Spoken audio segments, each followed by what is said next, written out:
আজকে তোমাদের সাথে আলোচনা করব নির্মাণবাদ বা নির্মিতিবাদ, যেটা প্রজ্ঞামূলক বিকাশের সাথে কিছুটা সম্পর্কিত, রিলেটিভ, এবং এখান থেকে প্রায় প্রশ্ন আসে। সেটা তোমাদের সাথে আলোচনা করব, যেটা নির্মাণবাদ বা নির্মিতিবাদ কী এবং তার বিস্তার বা ব্যাখ্যাটা। নির্মাণবাদ বা নির্মিতিবাদ হচ্ছে শিক্ষার্থীরা নিজের বিচার বুদ্ধি ও মননের ওপর ভিত্তি করে বিশ্বজগৎ সম্পর্কে যা ধারণা করে তুলবে, সেটাই নির্মাণবাদ ও নির্মিতবাদ। অর্থাৎ সেক্ষেত্রে নিজের বিচার বুদ্ধি এবং নিজের মনকে কাজে লাগিয়ে যে ধারণা গড়ে তুলবে, সেটাই নির্মাণবাদ। এবং এই নির্মাণবাদে শিক্ষার্থীর ব্যক্তির স্বাতন্ত্র্যকে গুরুত্ব দেওয়া হয়েছে। ব্যক্তির স্বাতন্ত্র্য কী? ব্যক্তির স্বাতন্ত্র্য হলো শিক্ষার্থীর মনোযোগ, আগ্রহ, মানসিকতা, প্রবণতা, প্রেরণা ইত্যাদি। এবং এই নির্মাণবাদে শিক্ষকের কোনো জায়গা নেই। শিক্ষার্থীর কেন্দ্রিক শিক্ষা দিতে হবে। সেখানে শিক্ষককে শিক্ষার্থীর লেভেলে শিক্ষা দিতে হবে। তাই নির্মাণবাদ বা নির্মিতবাদকে অনেক সময় শিক্ষার্থী কেন্দ্রিক শিক্ষাও বলা হয়ে থাকে। এই নির্মাণবাদ বা নির্মিতিবাদের সমর্থনকারী অনেকজন আছে। তাদের মধ্যে পেঁয়াজি আছে, ভাইগটস্কি আছে, নোভাগ আছে, তোমার ডিউ আছে, ইত্যাদি আরও অনেকেই আছে। এবং এই যে নির্মাণবাদ বা নির্মিতিবাদ, তার অনেকগুলো বৈশিষ্ট্য বা তার ফ্যাক্ট বলতে পারো, যেখানে শিক্ষার্থীরা কোনো বিষয়কে সংরক্ষণ করবে না, সেই বিষয়টির উপর একটা মানসিক প্রতিচ্ছবি তৈরি করে নেবে। শুধু তাৎপর্যপূর্ণ তথ্যগুলোকে তারা নির্বাচন করবে এবং বর্তমান যে চাহিদা শিক্ষার্থীর, সেই বর্তমান চাহিদা নাকি পূর্বচিত অভিজ্ঞতার সঙ্গে যুক্ত করবে বিষয়টাকে। তোমার হয়তো বর্তমানে তুমি কোনো একটা সমস্যায় পড়ছো, সেই সমস্যাটা অর্থাৎ বর্তমান যে সমস্যা, বর্তমান পরিস্থিতি, সেই পরিস্থিতিটাকে তুমি সমাধান করার জন্য পূর্বের কোনো একটা ওই ওরকম পরিস্থিতির মধ্যে দিয়ে হয়তো গেছো, সেইটাকে তুমি স্মরণ করার চেষ্টা করবে, সেইটাকে তুমি এখানে যুক্ত করবে। এটা একটা বৈশিষ্ট্য। এবং নির্মাণবাদ বা নির্মিতিবাদ প্রক্রিয়ায় বিষয়টাকে অর্থবহ করার জন্য, অর্থাৎ বিষয়টাকে অর্থবহ এবং একটা দৃঢ়ভাব গড়ে তোলার জন্য হয়তো শিক্ষক উল্লেখ করেইনি এমন বিষয়ও এখানে যুক্ত হবে, তুমি নিজের মতো করে যুক্ত করতে পারবে। এটা একটা বিষয়। এই প্রক্রিয়ায় শিখানো বিষয়কে অর্থবহ করে তোলার জন্য একাধিক প্রক্রিয়ার সাহায্য গ্রহণ করে শিক্ষার্থীরা। অর্থাৎ তুমি একটা বিষয়কে ভালোভাবে করতে যাচ্ছ, কোনো সমস্যা সমাধান করতে যাচ্ছ বা কোনো প্রজেক্ট করতে যাচ্ছ, সেই প্রজেক্টটা তুমি ভালোভাবে সম্পন্ন করার জন্য তুমি বিভিন্ন পদ্ধতির সাহায্য নিতে পারবে। এই মোটামুটি এগুলো বৈশিষ্ট্য।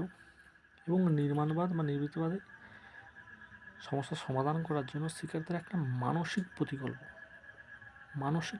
গড়ে তুলবে, মানসিক প্রতিরূপ বা মানসিক প্রতিকল্প গড়ে তুলবে।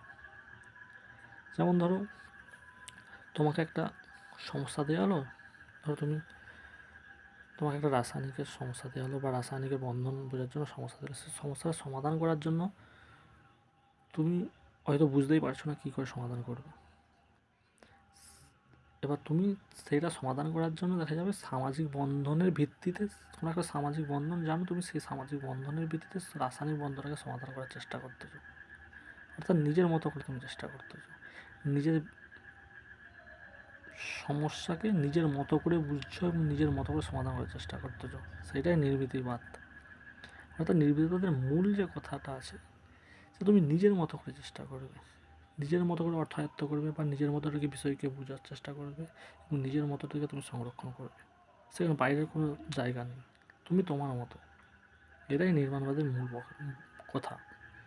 এবং নির্মাণবাদের মেনলি দুটো বিষয় আছে, যে সক্রিয়তা আর বিষয়ের অর্থ। সক্রিয়তাটা কি? না, শিক্ষার্থী কোনো বিষয়কে বোঝার জন্য তাকে সক্রিয় হতে হবে, অর্থাৎ সে একটা বিষয়কে বোঝার জন্য কতটা সক্রিয় হয়েছে তাকে সক্রিয় হতে হবে, এবং সে সঠিকভাবে সক্রিয় হয়েছে কি না বা কতটা সক্রিয় হয়েছে তার উপর তার সাফল্যটা নির্ভর করবে। এবং বিষয়ের অর্থ একটা মেন গুরুত্বপূর্ণ দিক নির্মিতিবাদের। বিষয়ের উপলব্ধি শিক্ষার্থীর একটা বিষয়ের উপলব্ধি একটা বিভিন্ন শিক্ষার্থীর কাছে বিভিন্ন রকম হবে, কোনোদিন একই হবে না। ধরো 5টা কবিকে বসানো হলো, একটা মনোরম পরিবেশ সৃষ্টি করা হয়েছে এবং 5জন কবিকে বলা হলো যে এই পরিবেশের উপর একটা করে কবিতা লেখো। সেখানে কিন্তু 5টা কবির কবিতাই আলাদা হবে, কারোর সাথে কারো মিলবে না। অনুরূপভাবে এখানেও একই ক্লাসরুমে একই শিক্ষার্থী, একই শিক্ষক শিক্ষা দেবে, কিন্তু প্রত্যেক শিক্ষার্থীর একটা বিষয়কে ধারণ করা কিন্তু প্রত্যেকের আলাদা ধারণা জন্মাবে, সেখানে কারোর সাথে কারো মিলবে না। এইটা একটা দিক। এবং এই যে বিষয়টাকে বোঝার জন্য শিক্ষকের সবসময় একটা কি বলবো পেশনার দরকার হয়, মনোযোগের দরকার হয়, শিক্ষার্থীর আগ্রহের দরকার হয় সেই বিষয়টাকে ভালোভাবে উপলব্ধি করার জন্য। এবং শিক্ষার্থীর নিকট বর্তমান সমস্যার প্রেক্ষিতে সবসময় বিষয়টিকে উত্থাপন করতে হবে, অর্থাৎ বর্তমানে, ভবিষ্যৎ বা অতীতের কথা ভাবা যাবে না। তুমি বর্তমান সমস্যায় দাঁড়িয়ে চিন্তা ভাবনা করার সুযোগ দিতে হবে এবং বর্তমান সমস্যার প্রেক্ষিতে শিক্ষার্থীদের শিক্ষাদান করতে হবে সেখানে।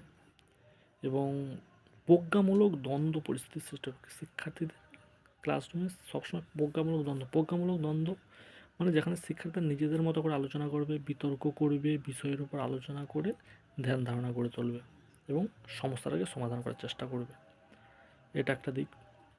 এবং শিক্ষার্থীদের যথেষ্ট সময় দিতে হবে, সবচেয়ে বড় কথা, যাতে তারা বিষয়টাকে পুঙ্খানুপুঙ্খভাবে বিচার করতে পারে এবং প্রয়োজনে সমস্যার সমাধান করতে পারে এবং সমস্যার গভীরে প্রবেশ করতে পারে।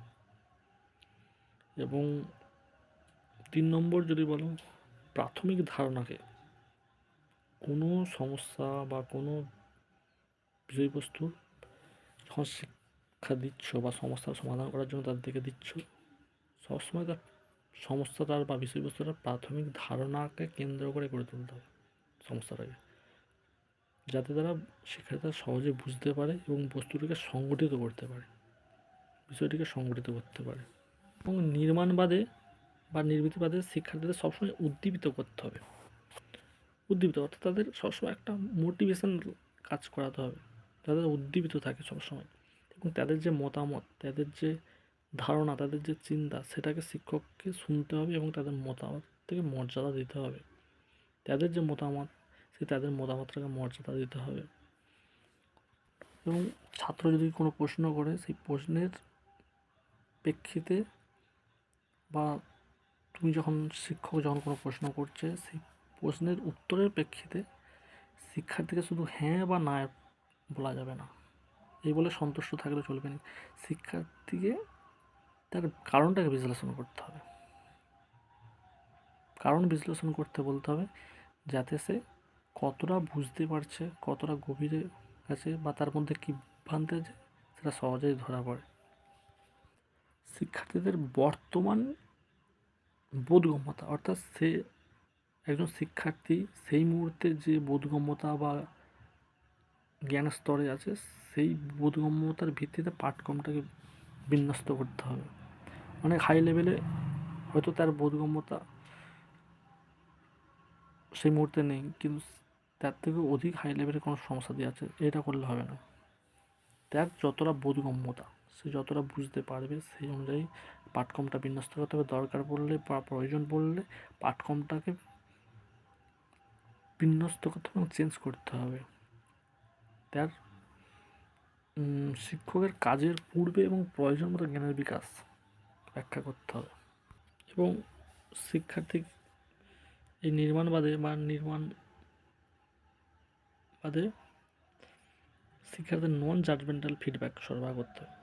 নন জাজমেন্টাল ফিডব্যাক হচ্ছে শিক্ষার্থীকে নিজেকেই তার যে ব্যাখ্যা, সেই ব্যাখ্যাটাকে বিশ্লেষণ করতে বলতে হবে, যাতে সে বুঝতে পারে কোথায় তার সমস্যা হচ্ছে, কোথায় ভুল হচ্ছে, সে কতটা বুঝতে পেরেছে, এবং সবচেয়ে বড় কথা, সে নিজে কতটা বড় বুঝতে পারছে এবং অন্যের সাহায্যে কতটা বুঝতে পারছে সেটাকে বুঝতে হবে নির্মিতিবাদে বা নির্মাণবাদে। এটা এই হচ্ছে নির্মাণবাদ বা নির্মিতবাদের মেন কনসেপ্ট।